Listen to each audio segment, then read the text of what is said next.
হালকা ইগো দেন, ভাষায় দেন, চাপটা ভাষায় দেন।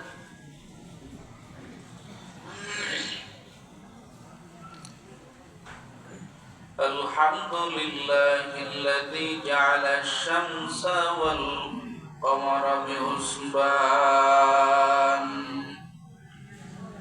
والنجم والشجر يسجدان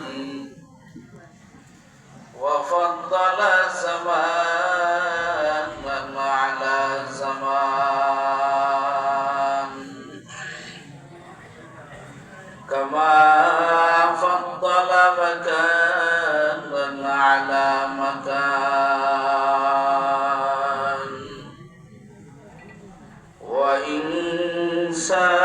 وإنسانا على إنسان ونشهد أن لا إله إلا الله وحده لا شريك له لا ضد له ولا ند له ولا مثل له ونشهد أن سيدنا وسندنا وحبيبنا وحبيب ربنا وطبيبنا وطبيب قلوبنا ومولانا محمد ومولانا محمدا عبده ورسوله صلى الله تعالى عليه وعلى آله وعلى آله وصحبه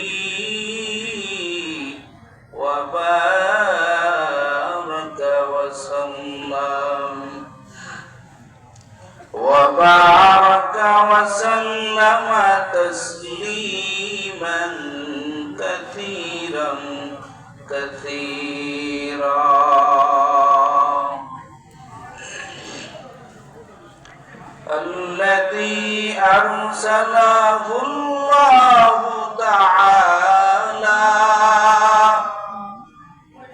الذي أرسله الله تعالى بالحق بشيرا ونذيرا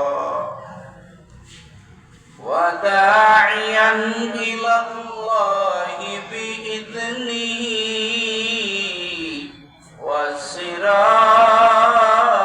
وسراجا منيرا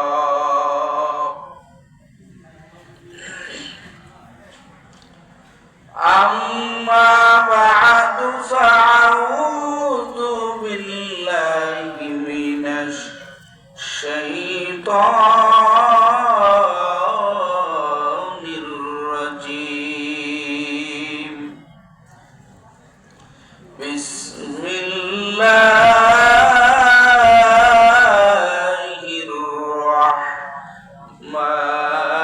الرحمن الرحيم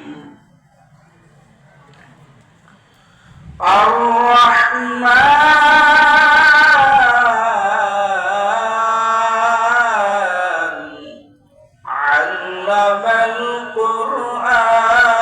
القرآن خلق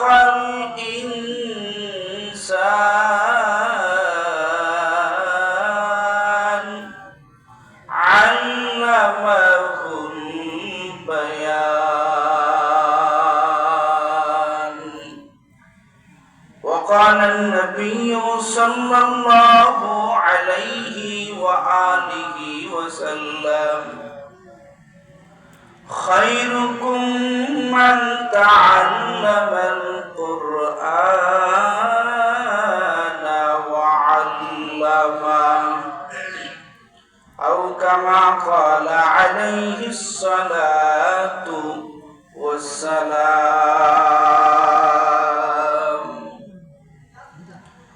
صدق الله مولانا العظيم وصدق رسوله النبي الأمي الكريم ونحن على ذلك من الشاهدين والشاكرين والذاكرين والحمد لله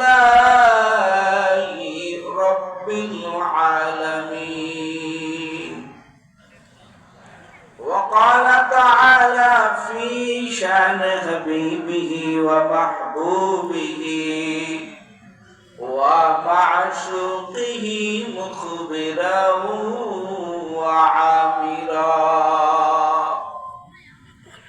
إن الله وملائكته يصلون على النبي يا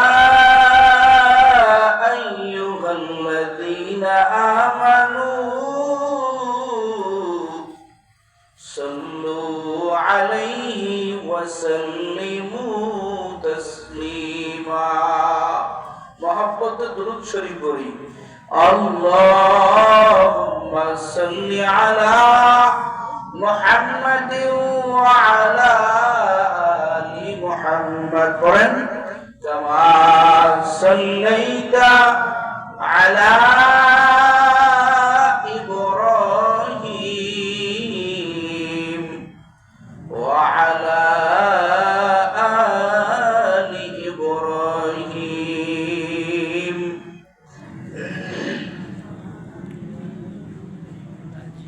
اللهم بارك على محمد وعلى آل محمد كما باركت على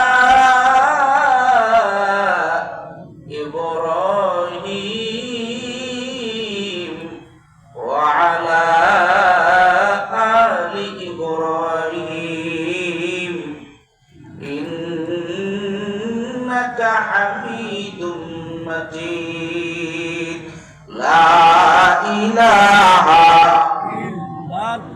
এতগুলো মানুষ সবার নাম লা ইলাহা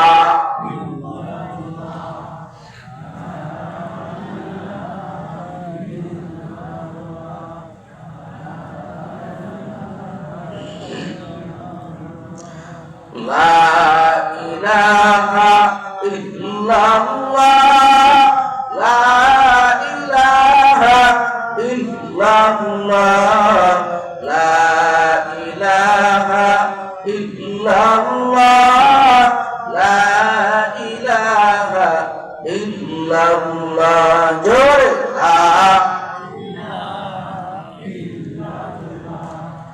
লা ইলাহা ইল্লাল্লাহ জোরে লা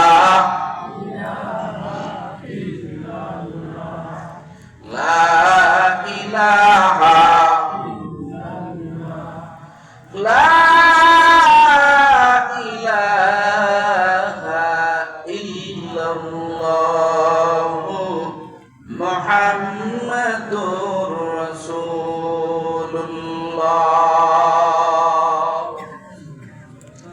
সুবহানাকা লা ইলমা লানা ইল্লা মা 'allamtana innaka antal alimul hakim. Rabbi shrah li sadri wa yassir li amri من لساني يفقه قولي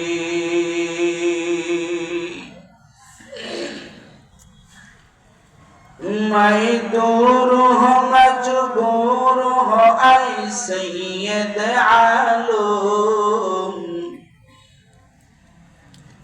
मैं दूर हो मजबूर हो ऐ सैयद आलम दीदार दिखा दे नहीं आवाज सुना दो दीदार दिखा दे नहीं आवाज सुना दो मैं सूरत यूसुफ को नहीं चाहने वाला मैं सूरत यूसुफ को नहीं चाहने वाला मैं आशिक नंद नहीं आशिक लैला मैं आशिक मानंद नहीं आशिक लैला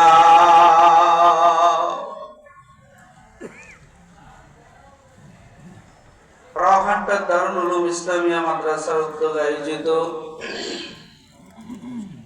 একটা কিতাব যে কিতাবের লেখক তিনি শুরুতে বলে দিয়েছেন যালিকাল কিতাব লা রাইবা ফীহি হুদান লিল মুত্তাকিন আল্লাহ এটা এমন কিতাব যেই কিতাবের মধ্যে বিন্দু থেকে বিন্দু পরিমাণ কোনো ভুল আছে কেউ পারছে ধরতে কথা বলেন পারছে পারে না এমন একটা কিতাব সেই কিতাবের মধ্যে কোনো ভুল নাই এবং প্রত্যেকটা কথা কত সাজানো ওয়াশ-শামসি ওয়া দুহাহা ওয়াল কামারি ইযা তালাহা والنهار إذا جلاها والليل إذا يغشاها والسماء وما بناها প্রত্যেকটা আয়াতে কত মিল এত সুন্দর একটা কিতাব যে কিতাবটা হেফজ করলে আল্লাহ তার মর্যাদা বাড়ায় দেন সুবহানাল্লাহ খান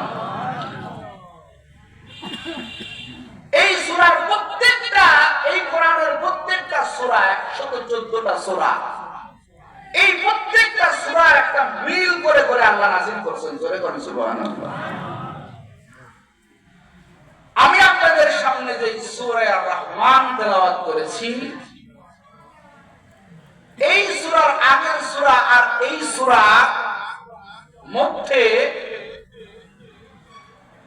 আগের সূরা আর রহমানের আগের সূরা কামার মনে হয় এই সূরার মধ্যে এর সারাংশ আলোচনা হলো যারা গোমরাহ যারা আল্লাহর নাফরমান বান্দা এদের শাস্তি সম্পর্কে আলোচনা হয়েছে খুব খেয়াল করবেন প্রথম বিষয় আল্লাহ কোরআনে হাকিমের মধ্যে প্রত্যেকটা সূরা রাবেত মানে মিল করে করে আল্লাহ নাযিল করেছেন তো এই সূরা আর রহমানের আগের সূরায় আল্লাহ বেঈমানদের শাস্তির ব্যাপারে আলোচনা করেছেন আর এই সূরা আর রহমানের আলোচনা হলো আল্লাহ মুমিন বান্দার কষ্টের কারণে সফলতার আলোচনা করেছেন জোরে বলেন সুবহানাল্লাহ তো এখানে একটা প্রশ্ন হতে পারে সেটা হলো যে আল্লাহ কোরআনে হাকিমে সূরা একের পর এক নাযিল করেছেন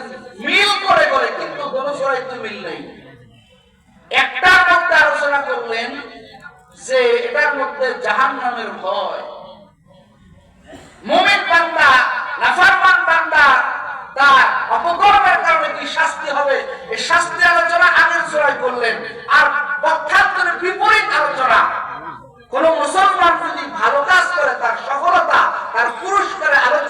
সূরা আর-রহমান করেছেন। জোরে কোন সুবহানাল্লাহ। তো দুটার মধ্যে তো মুখালেফ হয়ে গেল, তো এটার জবাব কি? খুব খেয়াল করেন, যদি মনোযোগ বিচ্ছিন্ন হয়ে যায় আলোচনা বুঝবেন না। তো এটার জবাব মুফাসসির কেরাম দিয়েছেন কি, যে একজন মুমিন বান্দা কাকে মুমিন বলা হয়? আপনাদের কষ্ট হইতেছে নাকি? একটু মনোযোগ দেন। মুমিন কাকে বলে? বলে যার হৃদয়ের মধ্যে, যার কলবের মধ্যে দুটা জিনিস একসাথে জমা পাওয়া যায়। যেরকম কয়টা জিনিস? এক নম্বর, মুমিন কাকে বলা হয়? বলে যার মধ্যে আল্লাহর ভয় লুকায়িত থাকে। শুধু ভয় পেয়ে ভেঙে গেলে চলবে না, আল্লাহর ভয় থাকবে, আবার পক্ষান্তরে আল্লাহর রহমতের আশা থাকতে হবে। বলে যেই বান্দার মধ্যে আল্লাহর ভয়, আল্লাহর জাহান্নামের ভয় থাকবে, আবার জান্নাত পাওয়ার আশা থাকবে, একেই কামিল মুমিন বলা হয়। যেহেতু একজন মুমিন হতে হলে একই কলবের মধ্যে দুটো জিনিস একত্রে হওয়া দরকার। কোন আল্লাহর বান্দার মধ্যে জাহান্নামের ভয় আছে কিন্তু জান্নাতের আশা নাই, এই ব্যক্তি কামিল মুমিন হতে পারে নাই। আবার কোন আল্লাহর বান্দার মধ্যে জান্নাত পাওয়ার আশা আছে কিন্তু আল্লাহর জাহান্নামের ভয় নাই, এই ব্যক্তি কামিল মুমিন হতে পারে না। কামিল মুমিন হতে হলে ওই আল্লাহর বান্দার মধ্যে দুটো জিনিস একসাথে জমা পাওয়া দরকার। সেটা হলো আল্লাহর ভয়, আল্লাহর জাহান্নামের ভয়, আর জান্নাতের আশা থাকতে হবে। সেই মুমিন বান্দার মধ্যে আল্লাহর ভয় আর জাহান্নামের আশা জাহান্নামের ভয় থাকবে, আর জান্নাত পাওয়ার আশা থাকবে, একেই কামিল মুমিন বলে। কেননা বলে কোন আল্লাহর বান্দার মধ্যে যদি জাহান্নামের ভয় থাকে, এই বান্দা কখনো গুনাহ করবে না। কথা বলতে কার মধ্যে যদি জাহান্নামের ভয় থাকে, যে গুনাহ করবে। আবার আল্লাহর বান্দার মধ্যে যদি জান্নাত পাওয়ার আশা থাকে, এই বান্দা বেশি বেশি নেক আমল করবে। সুবহানাল্লাহ। যেই আল্লাহর বান্দা গুনাহ ছাড়লো, নেকের কাজ করলো, এই বান্দাই তো আল্লাহর কাছে দামি হয়ে গেল। একটু জোরে বলনা সুবহানাল্লাহ। মুফাসসির কেরাম জবাব দেন, আল্লাহর কুরআন এমন একটা ফাসাহাত বালাগাতুন কিতাব, যদিও কোরআনের এই সূরা আর-রহমান আর তার আগের সূরার আলোচনার যদিও সারাংশে মিল নাই, কিন্তু একটা মুমিনের দিকে তাকাইয়া দেখো, একজন মুমিনের মধ্যে দুটো বিপরীতমুখী জিনিস জমা না হলে সে যেমন কামিল মুমিন হতে পারে না। আমার আল্লাহ তাআলা ওই দিকে বিবেচনা করিয়া আগের সূরার মধ্যে জাহান্নামের আলোচনা করেছেন, আগের সূরার মধ্যে আমার আল্লাহ নাফরমানদের শাস্তির আলোচনা করেছেন, আর এই সূরা রহমানের মধ্যে আমার আল্লাহ জান্নাতি বান্দার আলোচনা করেছেন, যারা ভালো কাজ করবে তাদের সফলতার আলোচনা করেছেন। সুতরাং ঠিকই আমার আল্লাহ মুমিন বান্দার কলবের মধ্যে যেহেতু দুইটা বিপরীত জিনিস জমা রাখার কারণে সেই বান্দা মুমিন হইল, ওই দিকে আমার আল্লাহ আলোকপাত করিয়া আমার আল্লাহ সূরা আর-রহমান আর তার আগের সূরার মধ্যে যদিও বিপরীত আলোচনা কিন্তু মৌলিকভাবে বিপরীত না। এই দুটো জিনিস একটা কামিল মুমিনের জন্য প্রয়োজন। একটু জোরে কোন সুবহানাল্লাহ। সম্মানিত হাজিরিন, দ্বিতীয় নাম্বার, এর এক নাম্বার গেল, দ্বিতীয় নাম্বার সেটা হলো সূরা আর-রহমান নাযিল হওয়ার কারণ কি, যেটাকে আরবিতে বলে শানে নুজুল। এই এক একটা সূরা নাযিল হওয়ার কারণ আছে। কোন জিনিস আমার আল্লাহ বেহুদা নাযিল করে নাই, কারণে কারণে আল্লাহ তাআলা সূরা নাযিল করেছেন। তো শানে নুজুল কি সূরা আর-রহমানের? আজ থেকে ১,৫০০ বছর আগে, খুব খেয়াল করবেন, আজ থেকে ১,৫০০ বছর আগে মক্কা নগরীতে আমরা জানি এই কোরআন অবতীর্ণ হয়। কথা বলেন ঠিক কিনা? যেই মক্কার লোকেরা আল্লাহ চেনে না, যেই মক্কার লোকেরা ছিল মূর্তি পূজক, যারা আল্লাহর সামনে তাদের মাথাটাকে নত করে দিত, আল্লাহ চিনত না। বলে আমাদের আল্লাহ চেনার তাদের আল্লাহ চেনার মধ্যে বড় পার্থক্য। বলে কি পার্থক্য? বলে তারা বাইতুল্লাহর ভিতরে ৩৬০টা মূর্তি, ওই বাইতুল্লাহ চতুর্দিকে তারা ঘুরত, তারা বাইতুল্লাহ জিয়ারত করত। বলে কেমনে? বলে আমরা বলি লাব্বাইক লা শারীকা লাক লাব্বাইক ইন্নাল হামদা ওয়ান নি'মাতা লাকা ওয়াল মুলক লা শারীকা লাক। কিন্তু ওই বেঈমানেরা বলতো লাব্বাইক আল্লাহুম্মা লাব্বাইক লাব্বাইক লা শারীকা ইল্লাল আসনাম। তারা বলতো আল্লাহ আপনার দরবারে আমরা তাকবীর জানাই, আমরা উপস্থিত, আমরা উপস্থিত। ও আল্লাহ আপনার কোনো শরীক নাই, ইল্লা হাযিহিল আসনাম। ও আল্লাহ আমরা জানি আপনি ছাড়া আমাদের কোনো খোদা নাই, আপনি আমাদের রব। তারা আল্লাহকে মানতো, তবে তাদের মানা আর আমাদের মানার মধ্যে পার্থক্য আছে। তারা কি বলতো? ওই মক্কার বেঈমানেরা বলতো ও আল্লাহ আপনার কোনো শরীক নাই, তবে আপনার এই ৩৬০টা মূর্তি আপনার শরীক, এরা ছাড়া আপনার আর কোনো শরীক নাই। একটু জোরে বলেন নাউজুবিল্লাহ। দেখছেন, তারা আল্লাহকে আল্লাহ মানতো, তবে বলতো আল্লাহ আপনার কোনো শরীক নাই, ইল্লা হাযিহিল আসনাম, এই মূর্তিগুলো ব্যতীত। মক্কার মধ্যে কাবা ঘরের মধ্যে হাজী সাহেব আছেন তো এখানে? হাজী সাহেব যারা দিয়েছেন ওই মক্কা ওই বাইতুল্লাহর চতুর্দিকে তৎকালীন সময়ের বেঈমানেরা ৩৬০টি মূর্তি তারা দাঁড় করে দিয়েছিল। একটু জোরে বলেন নাউজুবিল্লাহ। এবং আল্লাহকে বলতো আল্লাহ এরা আপনার সহযোগী। জোরে বলেন নাউজুবিল্লাহ। আমার আল্লাহর কোন সহযোগী আছে? জোরে কোন আছে? আমার আল্লাহর কোন সহযোগী নাই, আমার আল্লাহ তাআলার কোন মদদগার নাই। আমার আল্লাহ এক, আমার আল্লাহকে কেউ সহযোগিতা করতে পারে না। কথা বলেন ঠিক কিনা? ও আল্লাহর বান্দারা, এই জন্য আমার আল্লাহ সূরা ইখলাস আমার আল্লাহ বলে দিয়েছেন, আল্লাহর তাওহীদের বাণী আমার আল্লাহ বলে দিয়েছেন।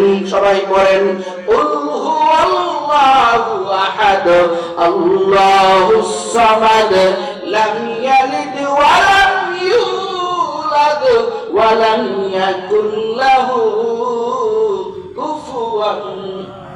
যারা কোন কুফুয়ান কুফুয়ান আহাদ। আমার আল্লাহর মতো একক সত্তার কেউ নাই। আমার আল্লাহর মতো আর দ্বিতীয় কোনো আল্লাহ কথা আছে নাই নাই। ও আল্লাহর বান্দারা, ও নওগাঁর মুসলমানেরা, এখন আসেন শানে নজুল কি? এই সূরা আর-রাহমান নাযিল হওয়ার কারণটা কি? আমার পয়গম্বর, আমার সাইয়্যিদ, আমার পয়গম্বর রাহমাতুল লিল আলামিন মক্কা নগরীতে আমার পয়গম্বর ওই মা আমিনার ঘরে আমার মায়ের নবীর আগমন হয়ে গেল। আমার পয়গম্বর নির্দিষ্ট সময় আমার নবীর রিসালাতের দায়িত্ব পাওয়ার পরে আমার পয়গম্বর বলেন, ও আমার সম্প্রদায়, তোমরা এক আল্লাহর দরবারে সিজদা করো। সুবহানাল্লাহ। আল্লাহ তাওহীদের বাণী যখন আমার আল্লাহ তাআলা বললেন ওয়া আনজির আশীরাতাকাল আকরাবিন, ও পয়গম্বর আপনার নিকটস্থদেরকে আপনি দাওয়াত দেন, তাদেরকে আল্লাহর তাওহীদের বাণী পৌঁছায় দেন, তাদের কাছে দ্বীনের কথা বলেন। আমার নবী দাঁড়ে দাঁড়ে গিয়া বারে বারে আমার পয়গম্বর দ্বীনের দাওয়াত দিতে লাগলেন। আমার নবী কয়, ও আমার উম্মতের দল, আমার সহপাঠীরা, আল্লাহকে তোমরা সিজদা করো, তোমাদের মাথাটা আল্লাহর কুদরতি পায়ে নত করিয়া দাও, তারপরে তোমরা সিজদায় পড়ে যাও। একটু জোরে কান্না বাবা। আল্লাহু আকবার। একদিন আমার নবী আবার বলেন, সহপাঠীরা, আমার উম্মতেরা, তোমরা রহমানকে সিজদা করো। এতদিন বলছে আল্লাহকে সিজদা করো, আজকে আমার নবী বলতেছেন ও আমার সহপাঠীরা, ও আমার বন্ধুরা, তোমরা রহমানকে সিজদা করো। এখন মক্কার বেঈমানেরা কয়, এরে আব্দুল্লাহর বেটা মুহাম্মদ, খুব মনোযোগ দিবেন এখানে। এতদিন তুমি বলেছো আল্লাহকে সিজদা করো, আজ দেখি তুমি আবার বলতেছো রহমানকে সিজদা করো। এই বেঈমানরা জানে না আমার আল্লাহ তাআলা শুধু আল্লাহ নাম না, আমার আল্লাহ তাআলা প্রসিদ্ধতম গুণবাচক নাম আছে ৯৯টি। এই ৯৯টা নামের মধ্যে একটা নাম আছে রহমান। জোরে বলেন কি? আরো জোরে বলেন কি? রহমান। এই বেঈমানরা জানে না, তারা প্রশ্ন করে আব্দুল্লাহর বেটা মুহাম্মদ, এতদিন আল্লাহ সিজদা করতে বলছো, আজকে থেকে আবার রহমানকে সিজদা করতে বলতেছো। হে আব্দুল্লাহর বেটা মুহাম্মদ, তাহলে তুমি যদি একই মুখে একবার আল্লাহ সিজদা করার কথা বলতে পারো, আবার ওই মুখে রহমানকে সিজদা করার কথা বলতে পারো, তাহলে তোমার সমস্যাটা কি? মূর্তির কাছে সিজদা করলে তোমার সমস্যাটা কি? তুমি একই মুখে একবার বলতেছো আল্লাহরে সিজদা করো, আর একবার বলতেছো রহমানকে সিজদা করো। একই মুখে বলতেছো একবার আল্লাহকে সিজদা করতে, আর একবার রহমানকে সিজদা করতে। এবার মক্কার বেঈমানরা বলে আব্দুল্লাহ বেটা মুহাম্মদ, তাহলে তুমি কেন এই মূর্তির বিরুদ্ধে কথা কও? তাদের কাছে মাথা নত করার নিষেধ করো। এর আব্দুল্লাহ বেটা মুহাম্মদ, এখন তুমি আবার বলতেছো এ মক্কার লোকেরা তোমরা রহমানকে সিজদা করো, মানে রহমান। এ আব্দুল্লাহর বেটা মুহাম্মদ, এখন তুমি বলো রহমান আবার কে? আমার আল্লাহ কার দোস্ত? আপনার জবাব দেওয়া লাগবে না, আমি আল্লাহর ফাইনাল জবাব শুনে নেন। ও পয়গম্বর, এই মক্কার বেঈমানেরা আপনার কাছে বলছে রহমানের পরিচয় দাও। আমার আল্লাহ কয় আব্দুল্লাহর বেটা মুহাম্মদ, তুমি শুনে নাও, আমি আল্লাহ নিজেই রহমানের পরিচয় তুলে ধরলাম। একটু জোরে কোন বাবা সুবহানাল্লাহ। তারা বলে রহমানকে, রহমানের পরিচয় দিয়েছেন কে? আরো জোরে বলেন কে? এই বেঈমানরা জানে না যে আমার আল্লাহর আরো নাম আছে। আল্লাহর নাম আছে ১০,০০০-এর উপরে, কিন্তু প্রসিদ্ধতম গুণবাচক কিছু নাম আছে, যেটাকে বলা হয় আমাদের মাদ্রাসা লাইনের কওমি ফুলাফান, হেফজখানা বক্তব্যের ফুলাফান অনেকের মুখস্থ এই ৯৯টা নাম। কথা বুঝে আসছে না? এই ৯৯টা নামের মালিক কে? যারা বলেন কে? তবে আল্লাহ তাআলার জাতিগত নাম একটা, সেটা কি বলেন? একটু বলেন না বাবা। আল্লাহর জাতিগত নাম কয়টা? সেটা নাম কি বলেন একটু জোরে। আল্লাহ, আল্লাহর জাতিগত নাম, আল্লাহর সিফাতি নাম, প্রসিদ্ধতম গুণবাচক নাম আছে ৯৯টা। এই ৯৯টা নামের মধ্যে একটা নাম আছে রহমান, আল্লাহর গুণবাচক নাম। এখন এই গুণবাচক নাম আবার দুই প্রকার। কিছু কিছু গুণ যেটা আল্লাহর জন্য খাস, এই গুণকে বলা হয় সিফাতে খাসা, আরবিতে বলা হয়। যেই গুণ শুধু আল্লাহর জন্য প্রযোজ্য সেটাকে বলা হয় সিফাতে খাসা। আবার এই গুণবাচক নামের মধ্যে এমন কিছু গুণ আছে যেটা শুধুমাত্র সেই গুণগুলো শুধুমাত্র আল্লাহর মধ্যে পাওয়া যায় না, বান্দার মধ্যেও পাওয়া যায়, সেটাকে আরবিতে বলা হয় সিফাতে আম্মা। কথাগুলো বুঝবেন। এই ৯৯টা নামের মধ্যে একটা নাম যেটা আমরা সূরা আর-রহমানের শুরুর আয়াতটায় আল্লাহ তাআলা বললেন আর-রহমান। আমার আল্লাহ তাআলার জাতীয় সিফাতিগত নাম, আমার আল্লাহ তাআলার গুণবাচক নাম। এই রহমান মানে দয়া। রহমান মানে কি বলেন? কষ্ট হইতেছে আপনাদের? রহমান মানে কি? আরো জোরে বলেন না। রহমান মানে দয়া। আবার আরেকটা আল্লাহর নাম আছে যেটা এই সূরার মধ্যে নাই, কিন্তু আমার আল্লাহর আরেকটা নাম আছে রহিম। এটাও কার নাম? জোরে বল, আরো জোরে বলেন। আমার আল্লাহ। আগে বলছি আল্লাহ তাআলার গুণবাচক নাম আবার দুই প্রকার, কিছু গুণ আল্লাহর জন্য খাস আর কিছু গুণ খাস না। যেই গুণটা আল্লাহর মধ্যে পাওয়া যায় বান্দার মধ্যে পাওয়া যায়। ও কলিজার যুবক, ও লোকার মুসলমান, আমার আল্লাহ তাআলার একটা নাম আছে রহমান। এই রহমান নামের যেই দয়া, এই দয়াটা আমার আল্লাহ ছাড়া পৃথিবীর কোন মানব করতে পারে না। এই দয়াটা আমার আল্লাহর জন্য খাস। একটু জোরে বলুন সুবহানাল্লাহ। আপনারা বলেন তো দেখি, সন্তান মাকে দয়া করে কি করে না? আবার মাও সন্তানের দয়া করে কি করে না? করে না। পশু পাখি তার বাচ্চাকে দয়া করে কি করে না? শিক্ষক তার ছাত্রকে মহব্বত করে কি করে না? ও আল্লাহর বান্দারা, কিন্তু সব দয়া আর রহমানের মধ্যে যেই দয়া আছে এই দয়াটা এক না। একটু খেয়াল করেন, রহমানের মধ্যে যেই দয়াটা, যেটা আমার আল্লাহর জন্য তাকসিস করা হয়েছে, আমার আল্লাহর জন্য নির্দিষ্ট করা হয়েছে, এই দয়াটা কোন দয়া? বলে মুফাসসিরে কেরাম বলেন, বলে এই দয়াটা হলো যেই দয়াটা সৃষ্টির আগে করা যায়। সৃষ্টির আগে যে দয়া করতে পারে ওই দয়াটাকেই বলা হয় রহমান। আর সৃষ্টির আগের দয়া দুনিয়ার কেউ করতে পারে না, একজন করতে পারেন, তিনি কে?